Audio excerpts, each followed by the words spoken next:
नाशिक पूर्व विभागातील प्रभाग क्रमांक 23 मधील गांधीनगर जलकुंभ क्रमांक 1 यास मोठ्या प्रमाणात पाणी गळती सुरू असून सदर जलकुंभाचे दुरुस्तीचे व जलकुंभाचे वॉटरप्रूफिंग करण्याचे काम तातडीने सुरू करणे आवश्यक असल्याने पाणी पुरवठा विभागामार्फत गांधीनगर जलकुंभ दुरुस्तीचे व वॉटरप्रूफिंग करण्याचे काम दिनांक शुक्रवार 15 डिसेंबर ते गुरुवार 28 डिसेंबर पर्यंत करण्यात येणार आहे।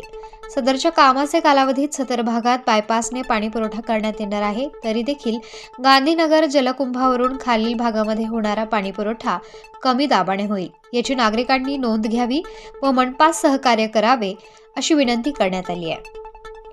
नाशिक पूर्व प्रभाग क्रमांक 16 शांती पार्क, अयोध्यानगर, समतानगर, टाकळी गाव, मातोश्रीनगर, पाडेकर गॅस, इंद्रप्रस्थ कॉलनी, प्रेरणा सोसायटी, आनंद नगर, इंदिरा गांधी नगर, इंदिरा गांधी झोपडपट्टी, समर्थ रामदास स्वामी नगर 1, 2 व 3, समर्थ रामदास स्वामी मठ, जनता शाळा परिसर, गणेश कॉलनी व इतर उपनगर परिसर, नाशिक रोड प्रभाग क्रमांक 20 व 21,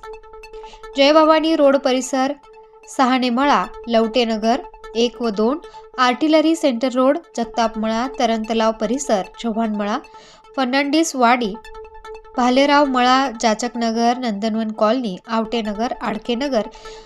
तरी गांधीनगर जलकुंभाचे दुरुस्तीचे व वॉटरप्रूफिंग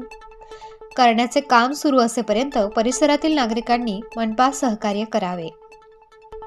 अशी विनंती सार्वजनिक आरोग्य अभियांत्रिकी विभाग, नाशिक महानगरपालिका नाशिक यांच्या वतीने करण्यात आली आहे। प्रतिनिधी मोहसिन पठाण, स्टार न्यूज, नाशिक।